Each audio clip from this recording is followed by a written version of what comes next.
السلام علیکم دوستو، کیسے ہو آپ سب؟ میں ہوں اریج اور آپ ہیں اس وقت میرے یوٹیوب چینل اریج شان ناولز پہ۔ ایک سلسلہ ختم تو دوسرا سلسلہ آف کورس شروع ہو گیا ہے۔ میں نے تھوڑی دیر پہلے ایک پوسٹ ڈالی تھی کہ ناول آج سے شروع کروں یا منڈے سے، کیونکہ سنڈے کو میں چھٹی کیا کروں گی، تو سب نے کہا کہ ناول آج سے شروع کرو، تو زیادہ ووٹنگ آج کی تھی تو میں نے سوچا کہ آج سے ہی ناول سٹارٹ کر دیتی ہوں۔ فرسٹ سنڈے کو آپ کو سرپرائز ایپیسوڈ مل جائے گی، تو لیٹس سٹارٹ آج کی ایپیسوڈ۔ تو چلیے سٹارٹ کرتے ہیں، باتیں نہیں کرتے پھر سارے کہتے ہیں اریج بہت بولتی ہے، تو اریج اب بالکل پروفیشنل انداز میں ریکارڈنگ کیا کرے گی۔ مجھے خود ہی یہ فنی لگ رہا ہے، تو لیٹس سٹارٹ آج کی ایپیسوڈ۔ بسم اللہ الرحمن الرحیم۔ یار ستمگر، قسط نمبر 1، تحریر اریج شاہ۔ تمہاری یہ جرت کہ تم اس گھر کی اکلوتی بیٹی کا رشتہ لے کر آؤ۔ تمہاری اوقات کیا حیثیت ہے تمہاری؟ بس ایک نوکر کے بیٹے ہو تم۔ اگر تمہاری بہن کو اس گھر کی بہو کے روپ میں لایا گیا ہے تو اس کا یہ مطلب نہیں ہے کہ تم اپنی اوقات بھول جاؤ۔ نہیں حکم، میں اپنی اوقات نہیں بھولا۔ میں جانتا ہوں میں ایک نوکر کا بیٹا ہوں، لیکن میں آپ کی بہن کو کبھی کوئی تکلیف نہیں دوں گا۔ میں اس سے محبت کرتا ہوں اور وہ بھی مجھ سے محبت کرتی ہے۔ اگر یقین نہ آئے تو آپ پوچھ لیں، بلا لیں اسے۔ وہ ابھی بول ہی رہا تھا جب وہ سامنے سیڑھیوں سے شہزادیوں کی طرح چال چلتی نیچے کی طرف آ رہی تھی۔ فری، اچھا ہوا تم خود ہی آ گئی۔ بتاؤ اپنے بھائیوں کو کہ ہم دونوں ایک دوسرے سے محبت کرتے ہیں، ہم دونوں شادی کرنا چاہتے ہیں۔ بتاؤ انہیں میں تمہاری محبت ہوں۔ فری، میں نے اپنے گھر والوں کو منا لیا ہے، میں تمہارا رشتہ لے کر آیا ہوں۔ تم نے کہا تھا نا، تمہارے بھائی وہ کریں گے جو تم چاہو گی۔ تمہارے بھائی کبھی تمہاری مرضی کے خلاف کچھ ہونے ہی نہیں دیں گے۔ تو اب بتاؤ انہیں کہ تمہاری چاہت میں ہوں۔ وہ اسے دیکھتے ہوئے بول رہا تھا، جبکہ فری آنکھوں میں عجیب سا غرور لیے اسے انجان نظروں سے دیکھ رہی تھی، جیسے اسے جانتی تک نہ ہو۔ محبت تو بہت دور کی بات۔ فری، یہ کیا بکواس کر رہا ہے؟ تم اس انسان سے محبت کرتی ہو، اس دو کوڑی کے آدمی سے جس کی کوئی اوقات نہیں، کوئی حیثیت نہیں۔ اب تمہارا سٹینڈرڈ اتنا گر گیا ہے کہ تم نوکروں کے بیٹے سے؟ اس کا بڑا بھائی غصے سے دہاڑتے ہوئے فری کو دیکھ رہا تھا۔ استغفر اللہ بھائی، کیا ہو گیا ہے آپ کو؟ اس آدمی کی شکل تک دیکھنا میں اپنی توہین سمجھوں اور آپ کہتے ہیں محبت؟ ہا ہا ہا ہا۔ تم سے محبت کروں گی میں؟ میرے ایک وقت کا خرچہ بھی اٹھا سکتے ہو تم؟ تمہارا باپ ساری زندگی حویلی والوں کی نوکریاں کرتا رہا اور تم 4 جماعتیں پڑھ کے میرے لیے رشتہ لے کر آ گئے۔ تمہاری اتنی اوقات ہے کہ تم نظر اٹھا کر بھی مجھ سے بات کر سکو۔ تمہاری بہن اس گھر کی بہو اس لیے ہے کیونکہ تمہارے بابا نے میرے بابا کی جان بچائی تھی۔ تمہارے بابا پر احسان کر کے تمہاری بہن کا رشتہ میرے بھائی کے لیے کیا گیا تھا، ورنہ اتنی اوقات تو اس کی بھی نہیں تھی کہ اس خاندان کی بہو بنایا جائے۔ اس نے پیچھے کی طرف سر جھکائے کھڑی اس خوبصورت سی لڑکی کو دیکھتے ہوئے کہا تھا، جو بس خاموشی سے کھڑی اپنے بھائی کو ذلیل ہوتے دیکھ رہی تھی۔ فری بولے جا رہی تھی، جبکہ سامنے کھڑا لڑکا تو بے یقینی سے بس اسے سن رہا تھا۔ اس کے لفظوں پر جیسے اعتبار نہ ہو۔ وہ تو اس کی محبت میں ڈوبا ہوا تھا۔ اپنی محبت کا یہ روپ دیکھ کر وہ خود دنگ رہ گیا تھا۔ اگر ایسا تھا تو تم نے کیوں کہا کہ تم مجھ سے محبت کرتی ہو اور میں تمہارے گھر رشتہ لے کر آیا ہوں؟ وہ آنکھوں میں اب تک چاہتوں کا جہان لیے اس سے سوال کر رہا تھا تاکہ تمہیں بتا سکوں کہ تمہاری اوقات کیا ہے۔ تم 2 کے آدمی محلوں میں بارات لانے کے خواب دیکھ رہے ہو اور اوقات تمہاری گٹر والی ہے۔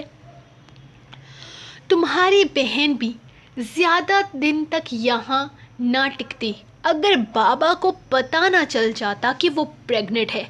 چلو تمہاری بہن کے وجود سے ہمیں کچھ فائدہ تو ہوا ہے، اس خاندان کا وارث ملا ہے، لیکن تم نے تو سیدھے ہی محلوں میں آنے کے لیے یہاں رشتہ لانے سے پہلے یہ تو سوچ لیتے کہ تمہاری بہن کو میرا بھائی کچھ خاص پسند نہیں کرتا۔ تمہاری بہن میرے بھائی کی دلہن تو بن گئی ہے، لیکن اس کی اوقات ایک نوکر سے زیادہ نہیں ہے۔ تم مجھے ایٹیٹیوڈ دکھا کر چلتے تھے، میرے نوکر ہو کر یونیورسٹی میں میرے سامنے اکڑ کر چلتے تھے۔ وہ تمہیں زمین پر لانا تو ضروری تھا ہی۔ تمہاری اوقات پتہ چل گئی ہوگی۔ تم جیسے انسان پر تھوکنا بھی میں اپنی توہین سمجھتی ہوں، اور میں تم سے محبت کروں گی؟ تم تو میری جوتی کے برابر بھی نہیں ہو۔ میں تمہیں اپنے سر کا تاج بناؤں گی؟ بھائی، اسے اس کی اوقات یاد دلا کر اس حویلی سے باہر پھینکوا دیں۔ اپنی بات مکمل کرتی وہ واپس اوپر چلی گئی تھی، جبکہ اس کا یہ بدلا ہوا روپ سامنے کھڑے اس آدمی سے برداشت نہیں ہوا تھا۔ سنا نہیں تم لوگوں نے میری بہن نے کیا کہا؟ اس آدمی کو اس کی اوقات یاد کروا کر اس حویلی سے باہر پھینکوا دو، اس نے سامنے کھڑے ملازموں سے کہا تھا۔ حویلی ملازموں سے بھری ہوئی تھی، اور ان میں سے ایک انسان وہ بھی تھا جو اپنے بیٹے کے ساتھ آج اس کا رشتہ لے کر آیا تھا۔ اسے دھتکارا گیا تو وہ حالات کے سامنے گنگی بہری بیٹی تڑپ کر اس کی طرف بڑھی تھی، جب سیڑھیوں سے اوپر کی طرف جاتے آدمی نے فقط ایک جملے میں اس کے پیروں میں زنجیریں ڈال دی۔ اگر باپ بھائی کا غم اتنا کھائے جا رہا ہے تو طلاق لے کر دفع ہو جاؤ ان کے ساتھ ہی، مجھے ویسے بھی تمہاری کوئی ضرورت نہیں۔ اس کے باپ نے ہاتھ جوڑے تھے۔ وہ خاموشی سے آنسو پیتی اس آدمی کے پیچھے سیڑھیاں چڑھتی، جیسے اپنے باپ بھائی سے جڑا ہر تعلق ختم کر گئی تھی۔ حکم جی، وہ بی بی جی کے بھائی نے خودکشی کر لی۔ نوکر بھاگتا ہوا کمرے میں آیا تھا۔ تو میں کیا کروں؟ اس نے ایک نظر اپنی بیوی کو دیکھتے ہوئے آئی برو اچکا کر نوکر سے پوچھا تھا۔ حکم، وہ رشید اپنے جوان بیٹے کی موت برداشت نہیں کر سکا۔ شام 3 بجے دونوں باپ بیٹے کا جنازہ ہے۔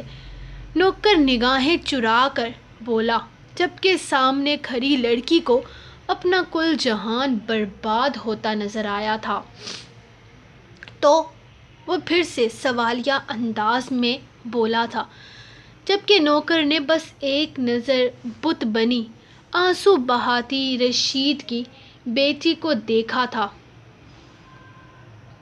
کچھ نہیں حکم، مجھے لگا شاید آپ جائیں گے وہاں۔ وہ حویلی کا پرانا وفادار ملازم تھا۔ اس نے اپنی ساری زندگی حویلی میں ملازمت کرتے گزار دی۔ میں نے کسی کا ٹھیکہ نہیں لے رکھا تھا۔ وہ کتنا وفادار تھا یہ تو اب حویلی کا بچہ جانتا ہے۔ ذلیل انسان تھا تو ملازم، لیکن خواب اس نے محل میں راج کرنے کے دیکھے تھے۔ اس گھر سے اگر کوئی بھی اس کے یا پھر اس کے بیٹے کے جنازے پر جائے گا تو اس کا مجھ سے یا پھر میرے بچے سے کوئی تعلق نہیں ہوگا۔ اس نے یقیناً پیچھے بیٹھی رشید کی بیٹی کو ہی سنایا تھا۔ احمد بھائی، مجھے لے چلیں۔ وہ ابھی نہ جانے اور کیا کیا کہنے والا تھا جب اسے اپنے پیچھے سے آواز سنائی دی۔ اس نے بے یقینی سے پلٹ کر اسے دیکھا تھا۔ کہاں لے کر جائے گا تمہیں احمد؟ اس نے پلٹ کر اس سے پوچھا تھا جب وہ اٹھ کر کھڑی ہو گئی۔ میرے باپ بھائی کے جنازے پر، وہ اس کی آنکھوں میں آنکھیں ڈال کر بولی تھی، اور یقیناً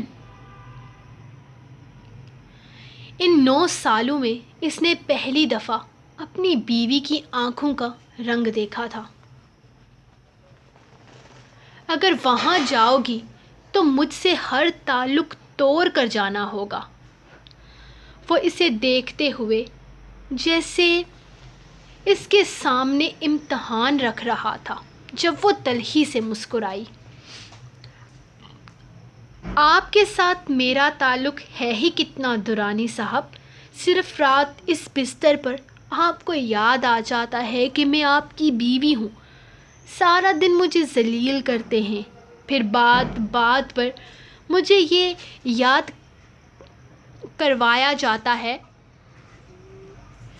کہ میں نے آپ کے خاندان کے وارث کو پیدا کر دیا ہے، اس لیے میں اس گھر میں ابھی تک موجود ہوں، ورنہ میں کیا، میری اوقات کیا، میں تو آپ کے پیر کی جوتی کی دھول بھی نہیں۔ یقین کیجیے، آپ کے ساتھ جڑا میرا یہ رشتہ اتنا مضبوط ہرگز نہیں ہے کہ میں آپ کی خاطر اپنے باپ بھائی کا جنازہ چھوڑ دوں۔ اوہ، تو تم مجھ سے طلاق چاہتی ہو؟ وہ اب تک اس کی جرأت پر یقین نہیں کر پایا تھا۔ یقین کیجیے، آپ سے الگ ہونے کا کوئی افسوس نہیں ہوگا، ایک آنسو نہیں بہاؤں گی۔ وہ اس کی آنکھوں میں آنکھیں ڈالے بول رہی تھی، اور سامنے کھڑے دورانی کی غیرت پر جیسے کاری وار کیا گیا تھا۔ مجھے چھوڑ کر اپنے کسی عاشق کے ساتھ شادی کرو گی تو یہ تمہاری غلط فہمی ہے۔ ساری زندگی طلاق نہیں دوں گا، ساری زندگی میرے نام پر بیٹھی رہو گی، نہ سہاگن ہوگی اور نہ ہی طلاق یافتہ۔ وہ اتنے سکون سے بول رہا تھا جیسے کوئی نارمل بات کر رہا ہو۔ وہ زندگی پھر بھی اس زندگی سے بہتر ہوگی جو میں آپ کے ساتھ جی رہی ہوں۔ احمد بھائی، مجھے لے چلیں۔ وہ اسے جواب دینے کے بعد ملازم سے کہتی کمرے سے نکل گئی تھی، جبکہ اس کی اتنی ہمت پر وہ بہت بڑا فیصلہ کر چکا تھا۔ میں تم سے محبت کرتی ہوں، تمہارے لیے جان دے سکتی ہوں۔ تم جو کہو گے میں کروں گی، براس خدا کے لیے میری محبت کو مت ٹھکراؤ۔ تم جو کہو گے میں کروں گی، خدا کے لیے میرے ساتھ ایسا مت کرو۔ تمہاری خاطر میں گھر چھوڑ کر بھاگ آئی تھی، اپنے باپ بھائی کی عزت کو داؤ پر لگایا تھا، خدا کے لیے میرے ساتھ یوں نہ کرو۔ وہ اس کے پیر پکڑ رہی تھی، جبکہ سامنے کھڑا شفاق انسان تو اس کی بے بسی پر ہنس رہا تھا۔ کہاں گیا تھا وہ محبت کے دعوے کرنے والا انسان؟ کہاں گیا تھا اس کی محبت میں تڑپنے والا انسان؟ یہ تو کوئی اور ہی تھا۔ عزت؟ کون سی عزت؟ جو دوسروں کی عزت اتارتے ہیں، ان کی اپنی کوئی عزت نہیں ہوتی۔ اور محبت کی تو بات نہ ہی کرو تم، جو اپنے شہزادیوں کی طرح پیار کرنے والے باپ بھائی کی نہ ہو سکی، وہ میری کیا ہوگی؟ تم نے ان کی عزت کی پرواہ کیے بغیر گھر سے باہر قدم نکالا۔ تمہیں اپنی عزت بنا کر میں اپنی عزت خطرے میں نہیں ڈال سکتا۔ کل کوئی اور مجھ سے زیادہ چاہنے والا ملا تو اس کے ساتھ بھاگ جاؤ گی۔ بھاگی ہوئی عورت پر یقین نہیں کیا جاتا۔ جاؤ، دفع ہو جاؤ یہاں سے۔ میرا تم سے کوئی تعلق نہیں اور نہ ہی میں تمہیں چاہتا ہوں۔ وہ اتنی صفاقی سے بولا تھا کہ سامنے کھڑی معصوم لڑکی کی خوشیوں کا محل کرچیوں میں بکھرا تھا۔ برلاس، میں تمہارے بچے کی ماں بننے والی ہوں۔ میں سب کو کیا جواب دوں گی؟ خدا کے لیے میرے ساتھ یہ نہ کرو۔ تم تو مجھ سے محبت کے دعوے کرتے تھے۔ تم تو کہتے تھے کہ تم مجھ سے محبت کرتے ہو، عشق کرتے ہو۔ یہ ہے تمہاری محبت؟ میں تمہارا بچہ اپنی کوکھ میں لے کر پھر رہی ہوں۔ خدا کے لیے مجھ پر رحم کرو۔ میرے بھائیوں کو پتہ چل گیا تو وہ میرا قتل کر دیں گے۔ سب کچھ ختم ہو جائے گا برلاس۔ یہ ہماری محبت کی نشانی چٹاخ۔ خبردار جو اپنی بے غیرتی کو میری محبت کی نشانی کا نام دیا۔ ارے تم کیا جانو تم کیا محبت کرو گی جو اپنے گھر سے بھاگتے ہوئے ایک لمحے کی سوچ نہ لا سکی؟ اور کیا ثبوت ہے تمہارے پاس کہ تمہارے پیٹ میں پلنے والا بچہ میرا ہے؟ اگر تم میرے ساتھ سو سکتی ہو تو نہ جانے کتنے مردوں کے ساتھ سوئی ہوگی۔ دفع ہو جاؤ یہاں سے۔ میں تمہیں کچھ نہیں مانتا اور نہ یہ میری اولاد ہے۔ پتہ نہیں تمہارے کون سے عاشق کی نشانی ہے، جا کر اس کے منہ پر تھوپو۔ برلاس سے کوئی تعلق نہیں۔ وہ ایک جھٹکے میں اسے کسی اچھوت کی طرح خود سے دور کرتا ایک زوردار تھپڑ اس کے گال پر رسید کر چکا تھا۔ برلاس، تم میرے ساتھ ایسا نہیں کر سکتے۔ میں نے کیا بگاڑا ہے تمہارا؟ تم تو مجھ سے محبت کے دعوے کرتے تھے۔ تمہاری خاطر میں نے سب کچھ چھوڑ دیا۔ اور تم یہ کیوں کیا تم نے میرے ساتھ؟ ایسا بتاؤ، کیا غلطی ہے میری کہ میں تم سے محبت کرتی ہوں؟ وہ پھوٹ پھوٹ کر روتی اس کا گریبان پکڑ چکی تھی۔ تمہاری غلطی نہیں، گناہ ہے۔ تم نے گناہ یہ کیا ہے کہ تم ان گھٹیا لڑکیوں میں سے ہو جو محبت کے 4 بول سن کر سالوں کی باپ بھائی کی محبت پر لعنت بھیج کر کسی اور کے ساتھ چل پڑتی ہیں۔ ایسی عورتوں کے نصیب میں عزت نہیں، ذلت لکھی ہوتی ہے، اور یہی ذلت میں نے تمہارے حوالے کی ہے۔ اس بچے کو ضائع کر دو یا پھر ساری زندگی اپنے باپ اور بھائیوں سے نگاہیں چراتی رہو۔ میری طرف سے لعنت ہے تم پر، تمہاری محبت پر۔ وہ ایک جھٹکے میں اپنا گریبان اس سے چھڑاتا تیز تیز قدم اٹھاتا وہاں سے نکلتا باہر چلا گیا تھا، جبکہ وہ پیچھے تڑپتی رہی، روتی رہی، لیکن برلاس نے پلٹ کر اسے نہیں دیکھا تھا۔ آدھی رات کا وقت تھا۔ وہ کمرے میں تنہا بیٹھی تھی۔ آنسو بلبل اس کی آنکھوں سے بہہ رہے تھے۔ تھک ہار کر اس نے بھیگی آنکھیں اٹھا کر پورے کمرے کو دیکھا تھا۔ یہ عیش و عشرت شاید زندگی میں اس نے کبھی نہیں دیکھی تھی۔ اتنا بڑا کمرہ، اتنا بڑا گھر، نوکر چاکر، کیا نہیں تھا یہاں؟ لیکن کیا اسے یہ سب کچھ چاہیے تھا؟ نہیں، وہ ان سب چیزوں کی تمنائی نہیں تھی۔ اسے کچھ نہیں چاہیے تھا۔ اسے نفرت تھی اس گھر سے، اس گھر میں رہنے والے ہر انسان سے، اور یہ نفرت اس کی رگوں میں بڑھ دی گئی تھی۔ وہ نہیں رہ سکتی تھی نفرتوں کے سائے میں۔ لیکن وہ کیسے نکلے یہاں سے؟ کیا یہاں سے نکل کر جانا آسان تھا؟ لیکن وہ ایک کوشش تو کر سکتی تھی۔ ہاں، وہ کوشش کر سکتی تھی یہاں سے نکلنے کی۔ وہ زمین سے اٹھتی دیوار کے سہارے کھڑی ہوئی تھی۔ ایک نظر سامنے وال کلاک کو دیکھا تھا جو رات کے 3 بجا رہی تھی۔ وہ کچھ سوچتے ہوئے اپنا دوپٹہ بیڈ سے اٹھا کر شانوں پر پھیلاتی کمرے سے نکلی تھی۔ وہ جانتی تھی وہ جو کر رہی ہے وہ صحیح ہے یا غلط، لیکن آج وہ زندگی میں پہلی دفعہ اپنے لالا کی محبت کو آزمانے جا رہی تھی۔ وہ شاید اس گھر میں واحد انسان تھا جس سے وہ محبت کرتی تھی۔ ہاں، وہ اس سے محبت کرتی تھی کیونکہ وہ انسان اس کا سگا بھائی تھا۔ سگا بھائی۔ اس نے یہاں کے لوگوں سے تعلق نہیں رکھنا تھا، لیکن اس کے ساتھ تو اس کا تعلق اس کی ماں بنا کر گئی تھی۔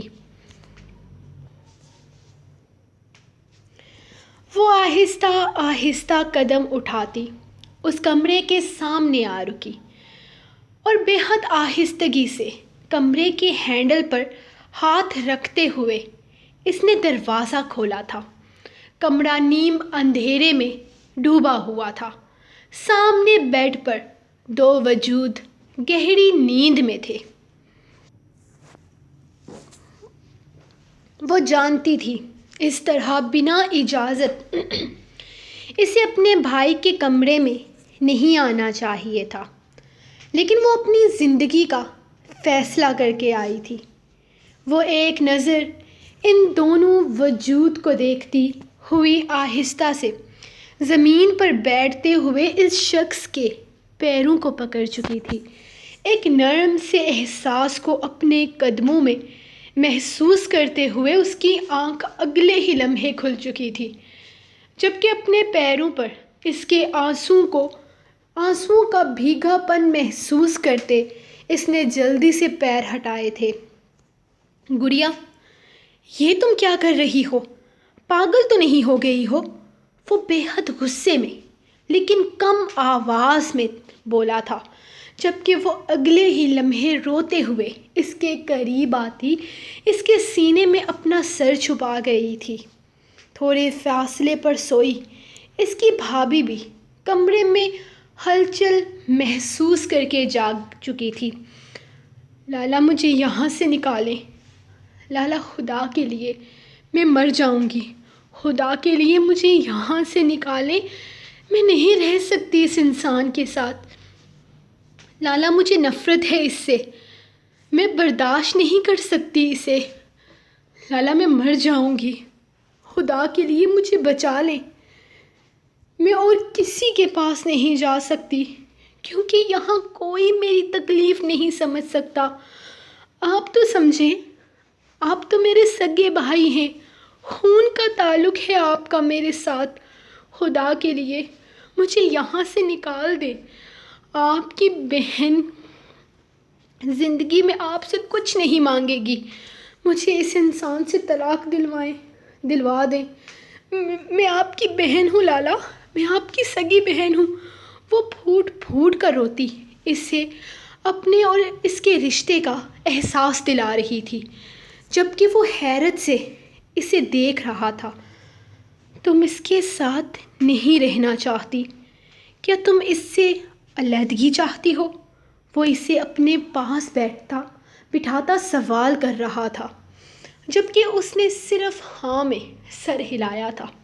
ٹھیک ہے، لیکن میری یہ شرط ہے کہ تم ان لوگوں کے پاس دوبارہ نہیں جاؤ گے۔ تمہاری خواہش طلاق ہے، میں اسے مجبور کر دوں گا تمہیں طلاق دینے پر، لیکن تم واپس ان لوگوں کے پاس نہیں جاؤ گی۔ تمہارا تعلق ہم سے ہے، مجھ سے ہے، اپنے بھائی سے ہے۔ وہ اسے دیکھتے ہوئے بولا تو اس نے ہاں میں سر ہلایا تھا۔ ہاں، اسے سب کچھ برداشت تھا. اگر برداشت نہیں تھا تو اس شخص کا ساتھ تھا جس سے وہ نفرت کرتی تھی. وہ اس کے سینے سے لگی پھوٹ پھوٹ کر رو رہی تھی، جبکہ وہ انسان اس کا ماتھا چومتا اسے یقین دلا رہا تھا کہ وہ حالات اس کی مرضی کے مطابق کر دے گا. السلام علیکم قاسم بابا، کیسے ہیں آپ؟ وہ آج میں کراچی کے لیے نکل رہا ہوں، سوچا صبح صبح نکلوں گا. وہ قاسم بابا دادا جان کے کمرے میں داخل ہوا تو وہ اسے کافی پریشان دکھائی دیے. ان کے سلام کا جواب بھی صرف ہاں میں سر ہلا کر دیتے ہوئے وہ کرسی پر بیٹھ گئے تھے. خیر سے جاؤ میری جان، اور چکر لگاتے رہنا، یہ نہیں کہ کراچی کے ہو کر رہ جاؤ. اور وہ میں کیا کہہ رہا تھا، المیر درانی کی بیٹی اس بار 20 سال کی ہونے والی ہے. اب وہ شادی کے لائق ہے تو؟ قاسم بابا، میں فی الحال شادی نہیں کرنا چاہتا. فی الحال کسی طرح کی کوئی ذمہ داری نہیں اٹھانا چاہتا. اور ویسے بھی جو رشتہ آپ لوگوں نے بنایا ہے وہ آپ جانتے ہیں کہ کس طرح کا ہے. ہمارے خاندانوں میں اس طرح کی شادیاں کبھی کامیاب نہیں ہوتی. میں جانتا ہوں آپ چاہتے ہیں کہ وہ یہاں آئے، یہاں آ کر آپ کی آنکھوں کے سامنے رہے. یقیناً وہ لڑکی آپ کے دل کا سکون ہے، لیکن کیا میری مرضی کوئی اہمیت نہیں رکھتی؟ وہ انہیں دیکھتے ہوئے بولا تو وہ پریشانی سے اس کا چہرہ دیکھنے لگے. تمہاری مرضی کیا ہے رائق درانی؟ تم جانتے ہو تمہاری مرضی اہمیت رکھتی ہے. تم جو چاہو گے وہی ہوگا. کوئی چھوٹے بچے نہیں ہو جس پر میں زور زبردستی اپنا کوئی بھی فیصلہ تھوپ دوں گا. قاسم بابا، میں اس رشتے کا بوجھ نہیں چاہتا. میں اپنی زندگی اپنے طریقے سے گزارنا چاہتا ہوں. میرا مطلب ہے آپ جو چاہیں گے میں وہ کروں گا. اس لڑکی کو اس حویلی میں لے کر آؤں گا، لیکن اس سے آگے میری مرضی ہوگی. رشتے کو میں نبھاؤں یا نہ نبھاؤں وہ میری مرضی ہوگی. میں آپ کی خاطر رخصتی کروا کر اسے اس گھر میں لے آتا ہوں. آپ اس سے محبتیں جتائیں، اس پر چاہتے لٹائیں، میرا ان سب چیزوں سے کوئی لینا دینا نہیں ہوگا. آپ کو آپ کا خون مل جائے گا، پھر مجھ سے طلاق لے کر اسے کسی کے ساتھ. رائق درانی وہ غصے سے دہارے تھے. غیرت کہاں مر گئی ہے تمہاری؟ اپنی منکوحہ کو طلاق دے کر کسی اور سے اس کے نکاح میں دینے کی بات کر رہے ہو. وہ غصے سے جبرے بھینچ کر بولے. میں اس رشتے کو نہیں مانتا قاسم بابا. آپ یہ بات سمجھنے کی کوشش کیوں نہیں کر رہے ہیں؟ میرے لیے وہ لڑکی کوئی اہمیت نہیں رکھتی. آپ ایک ایسے تعلق کو مضبوط کرنے کی بات کر رہے ہیں جس کی شاید سمجھ تک نہیں رکھتی تھی وہ لڑکی. 6 سال کی عمر میں آپ نے اسے میرے گلے لٹکا دیا. اس کے نام سے ٹھیک سے واقف نہیں ہوں میں، اور آپ چاہتے ہیں کہ میں اس رشتے کو نبھانے کے بارے میں سوچوں. رائق درانی اس لڑکی سے شادی کرے گا جو اس کے سٹینڈرڈ پر پوری اترے گی. میں نے اپنے جذبات آپ کی پوتی کے لیے سنبھال کر نہیں رکھے ہیں قاسم بابا. محبت پر یقین رکھتا ہوں، لیکن معاف کیجیے گا، زئی خاندان کے لوگوں سے مجھے محبت نہیں ہو سکتی. مجھے زئی لفظ سے نفرت ہے. میرا دل کرتا ہے کہ کوئی زئی زادہ میرے سامنے آئے تو میں اسے کھڑے کھڑے گولی مار دوں. وہ ہمارا خون ہے رائق درانی. اس کی رگوں میں درانیوں کا خون بہتا ہے. ہماری پوتی ہے وہ. خون آپ کا بہتا ہوگا قاسم بابا، لیکن نفرتوں کا زہر زائی خاندان نے بھرا ہوگا۔ قبول کیجئے قاسم بابا، وہ لوگ صرف اور صرف ہمارے دشمن ہیں، اور دشمنوں کے گھروں میں وار کیے جاتے ہیں، بارات لے کر نہیں جایا جاتا۔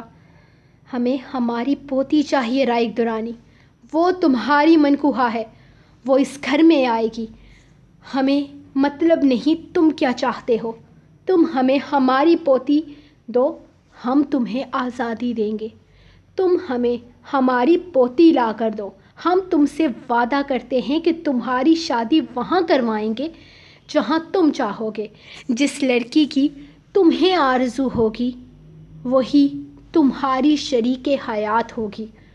اگر ایسی بات ہے قاسم بابا تو پھر میں جلد ہی آپ کی پوتی کو یہاں لے آتا ہوں، وہ میرے نکاح میں ہے۔ کسی زائی زادے میں اتنی ہمت نہیں کہ مجھے اسے یہاں لانے سے روک سکے، لیکن پھر آپ کو آپ کے وعدے پر قائم رہنا ہوگا۔ آپ کو میرے سر کی قسم کھانی ہوگی کہ آپ اس بات سے پیچھے نہیں ہٹیں گے۔ پوتی کی محبت میں اپنے پوتے سے کیے ہوئے وعدے کو نہیں بھولیں گے آپ۔ وہ ہر طرح سے یقین دہانی چاہتا تھا۔ ہم تم سے وعدہ کرتے ہیں، تمہارے سر کی قسم کھاتے ہیں، تم جو چاہو گے، جیسا چاہو گے ویسا ہی ہوگا۔ انہوں نے اپنے شہزادے سی آن بان رکھنے والے پوتے سے وعدہ کیا تو وہ ہلکا سا مسکرایا۔ پھر میں بھی آپ سے وعدہ کرتا ہوں کہ کراچی والا کام ختم کرتے ہی میں سب سے پہلے آپ کی لاڈلی پوتی کو رخصت کروا کے آپ کے پاس لے کے آؤں گا۔ تھوڑا انتظار کیجئے، میں ذرا ازبک سے بات کر کے آتا ہوں۔ رات سے مجھے اس کی کالز آ رہی ہیں۔ وہ اٹھ کر اپنا فون چیک کرتے ہوئے بولا، وہ خود بھی آیا ہوا ہے۔ قاسم بابا نے بڑے نارمل انداز میں بتایا تو وہ حیرت سے اسے دیکھنے لگا۔ کہاں ہے وہ؟ اس کے لہجے میں بے یقینی سی تھی۔ اپنے کمرے میں ہے۔ قاسم بابا کا انداز بے حد نارمل تھا، جبکہ رائق نارمل نہیں رہ سکا۔ اور آئرہ کہاں ہے قاسم بابا؟ اس نے اپنی حیرانگی چھپاتے ہوئے ان سے پوچھا تھا۔ وہ اس کی بیوی ہے، اور کہاں ہوگی رائق درانی؟ اس کے ساتھ ہوگی، اس کے کمرے میں۔ اس بچی نے کہاں جانا ہے؟ قاسم بابا آپ جانتے ہیں نا اسے 6 مہینے پہلے آئرہ کا کیا حال کیا تھا۔ ہم کیسے اسے اس کے پاس بھیج سکتے ہیں؟ آپ جانتے ہیں اسے دیکھ کر وہ وحشی بن جاتا ہے، غصے میں اسے اپنے آپ کا ہوش بھی نہیں رہتا۔ وہ معصوم لڑکی، اس کی زندگی میں وہی وحشی لکھ دیا گیا ہے رائق درانی۔ بس ہم اس کے صبر کی دعا مانگ سکتے ہیں۔ آپ سے ملنے آیا وہ اٹھ کر کمرے سے نکلتے ہوئے ان سے پوچھنے لگا تو وہ تلخی سے مسکرائے تھے۔ نکاح نامے پر سائن کرنے سے پہلے وہ ہم سے ہر تعلق ختم کر چکا تھا۔ اب وہ ہمارے سامنے بھی نہیں آتا، ملنا تو دور کی بات ہے۔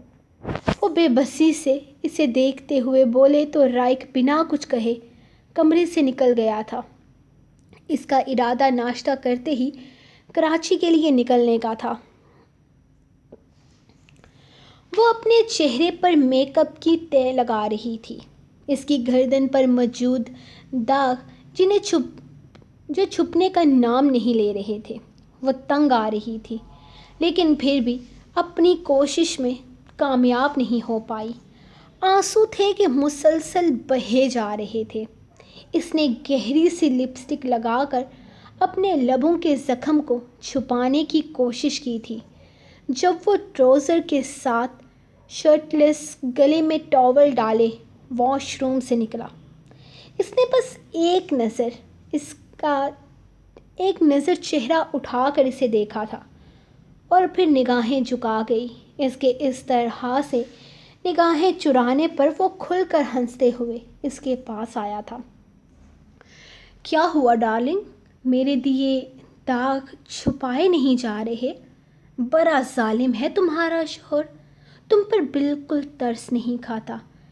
ویسے تم ترس کھانے والی چیز ہو بھی نہیں، اور تمہارے یہ ہونٹ، اس نے بڑی بے باکی سے اس کے پاس بیٹھتے ہوئے اس کے لبوں کو اپنی 2 انگلیوں میں بھرتے ہوئے مسلا تھا۔ نشہ ہے تمہارے ہونٹوں میں۔ چیز تو تم کمال کی ہو، اس میں کوئی شک نہیں، لیکن افسوس میرے کسی کام کی نہیں ہو، بیکار عورت۔ ساری رات رونا دھونا مچا کر اچھے خاصے موڈ کا بیڑا غرق کر دیا۔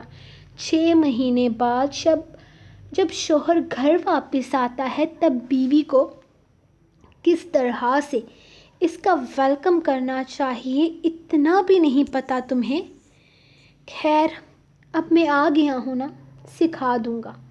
چلو باہر، سب گھر والوں کو سرپرائز دیتے ہیں، سب کو بتاتے ہیں کہ اس گھر کا درندہ صفت وحشی بیٹا واپس آ گیا ہے۔ سب سرپرائز ہو جائیں گے مجھے دیکھ کر، اور پھر سب تم پر ترس کھائیں گے۔ سب کے لبوں پر تمہارے لیے ہمدردانہ الفاظ ہوں گے۔ ہر کوئی تم سے پیار جتائے گا، تمہیں اپنی ہمدردی سے نوازے گا۔ چلو چلو نیچے چلتے ہیں، تم نے سب کی ہمدردیاں سمیٹنی ہوں گی نا۔ چلو لیکن 1 منٹ رکو، اتنا میک اپ لگا کر جاؤ گی تو سب کو پتا کیسے چلے گا کہ میں نے رات تم پر کتنے ظلم اٹھائے ہیں؟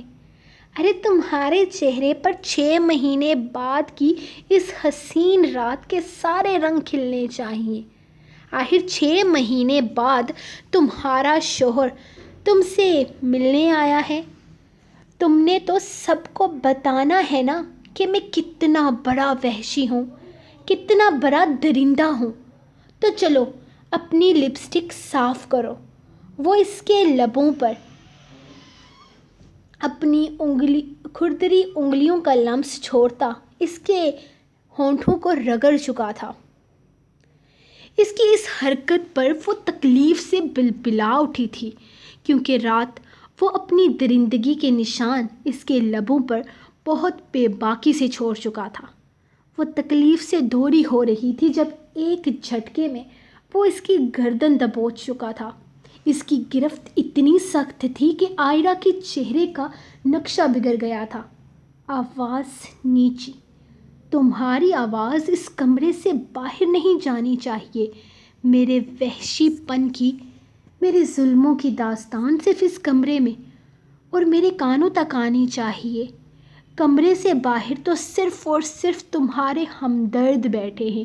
انہیں اپنے زخم دکھانا اور بتانا کہ ان لوگوں نے تمہاری زندگی کس طرح برباد کی ہے، تمہیں ایک ظالم سفاک انسان کے ساتھ جوڑ کر تمہیں برباد کیا ہے۔ ویسے کس عقل مند کا مشورہ سن کر تم نے مجھ سے شادی کرنے کا فیصلہ کیا تھا؟ خیر چھوڑو، پرانی باتیں نہیں کرتے۔ میں تمہارے لیے واپس آیا ہوں، صرف اور صرف تمہارے لیے۔ اب میرا کسی سے کوئی تعلق نہیں، صرف تم سے رشتہ جڑا ہے میرا۔ تم میری بیوی ہو اور میں تمہارا شوہر۔ اب اس گھر سے میرا بس ایک ہی تعلق ہے، اور اب میں اس تعلق کو نبھانے آیا ہوں۔ تیار ہو جاؤ میری وحشت برداشت کرنے کے لیے، یہ رات تو کچھ بھی نہیں۔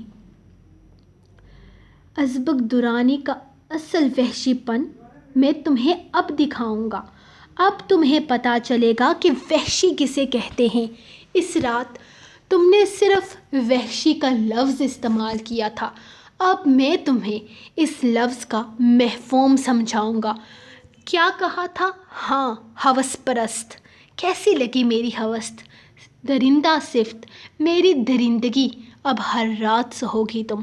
ظالم، ظلم کسے کہتے ہیں یہ تمہیں اب پتہ چلے گا۔ یہ رشتہ نبھانا تھا نا تمہیں؟ کیا کہہ رہی تھی تم؟ بس ایک دفعہ میں واپس آ جاؤں۔ لو آ گیا، اب نبھاؤ اپنا رشتہ۔ میں نے کہا تھا پچھتاؤ گی تم نے کہا تم پچھتانے کے لیے تیار ہو، تو اب یہ آنسو کیوں مسز اسبق درانی؟ یہ تو شروعات ہے، تم تو ایک ہی رات میں رونے لگ گئی۔ زندگی کیسے کاٹو گی؟ طلاق مانگ لو۔ اس کے کان میں سرگوشی نما آواز میں وہ بولا تو اس معصوم سی لڑکی نے نگاہیں اٹھا کر اسے دیکھا تھا۔ جان سے مار دیں، کیونکہ جب تک یہ سانسیں ختم نہیں ہو جاتی عائرہ اسبق درانی کبھی اسبق درانی سے الگ ہونے کا نہیں سوچے گی۔ وہ ایک جملے میں اسے آگ لگا گئی تھی، جبکہ وہ غصے سے اسے پیچھے دھکیلتا بیڈ سے اپنی شرٹ اٹھاتا باہر نکل گیا تھا، جبکہ وہ اس کے جانے کے بعد وہیں بیڈ پر بیٹھتی اپنے نہ رکنے والے آنسوؤں کو صاف کرنے لگی تھی۔ تم پوری دنیا کے سامنے کہو گے کہ میں تمہاری بیوی ہوں، تب تک میں نہیں ہاروں گی جب تک تم نہیں ہار جاتے، لیکن تمہیں ہارنا ہوگا، کیونکہ جتنی نفرت تم مجھ سے کرتے ہو اس سے 100 گنا زیادہ نفرت میں تم سے کرتی ہوں۔ تمہیں ہارنا ہوگا۔ وہ اپنے آنسو صاف کرتی نیچے سے بلند ہونے والی اسبق کی آواز کو سن رہی تھی۔ وہ چلا چلا کر اسے پکار رہا تھا۔ اس نے جلدی سے اپنے آنسو صاف کرتے ہوئے اپنے آپ کو اگلے تماشے کے لیے تیار کیا تھا۔ اپنا کوئی بھی زخم، کوئی بھی تکلیف چھپائے بغیر وہ کمرے سے نکل گئی تھی۔ سو گائز، یہ تھی آپ لوگوں کی آج کی ایپیسوڈ، آپ لوگوں کی فرسٹ ایپیسوڈ، آپ لوگوں کا یہ سیکنڈ ایپیسوڈ، مطلب کل جو سیکنڈ ایپیسوڈ آئی ہے وہ سیکنڈ ہوگی، وہ فرسٹ ایپیسوڈ کا سیکنڈ پارٹ ہوگا۔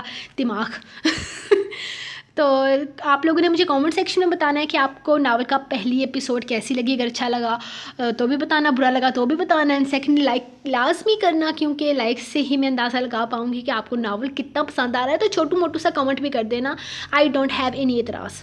تو یہ ناول اب تک کے میرے سارے ناولوں میں سے موسٹ رومانٹک ناول ہونے والا ہے۔ تو اور میں نے کیا بتانا تھا، ہاں جی، ہیرو بڑا ظالم قسم کا بندہ ہے، تو ہیروئن بھی کم نہیں ہے، یہ میں آپ کو کلیئر کرتی ہوں، تو اس کو مظلوم مت سمجھنا، تو اس نے بھی ایسا کوئی کانٹ کیا ہوا ہے، میں بتا رہی ہوں۔ تو کامنٹ سیکشن میں آپ نے مجھے یہ بتانا ہے کہ آپ لوگوں کو 2 ہیروز ہیں، دونوں سے مل چکے ہو، آپ رائق سے بھی مل چکے ہو، اسبق سے بھی مل چکے ہو، عائرہ سے بھی مل چکے ہو، تو باقی الوینا سے میں آپ کو کل ملاؤں گی۔ سو جلدی سے لائک کر دو آج کے ایپیسوڈ کو، and thank you so much for your supporting. Last novel زیادہ ویسا نہیں تھا جیسا آپ لوگوں کو ناول پسند آتا ہے، لیکن پھر بھی آپ لوگوں کا اتنا پیار ملا تو مجھے امید نہیں تھی، مجھے لگا تھا شاید نہیں یار، مطلب ایسے ہیروز پر زیادہ رسپانس نہیں آتا، آپ لوگوں کو دوسرے طرح کے ہیروز پسند ہوتے ہیں، تو پھر مجھے لگا تھا نہیں آئے گا، لیکن آپ لوگوں نے یار اتنا پیار دیا، تھینک یو سو مچ۔ یہ شب یادگار ناول رہے گا میرے لیے، تھینک یو سو مچ اس کو پیار دینے کے لیے۔ اور لیٹس اسٹارٹ ایک نیا سفر، دیکھتے ہیں کہ اس سفر پہ آپ مجھے کتنا پیار دیتے ہیں۔ تو میں ملوں گی آپ کو نیکسٹ ایپیسوڈ میں کل، تب تک کے لیے اپنی بیٹھی ہوئی اجازت اور دعاؤں میں یاد رکھیں۔ اللہ حافظ۔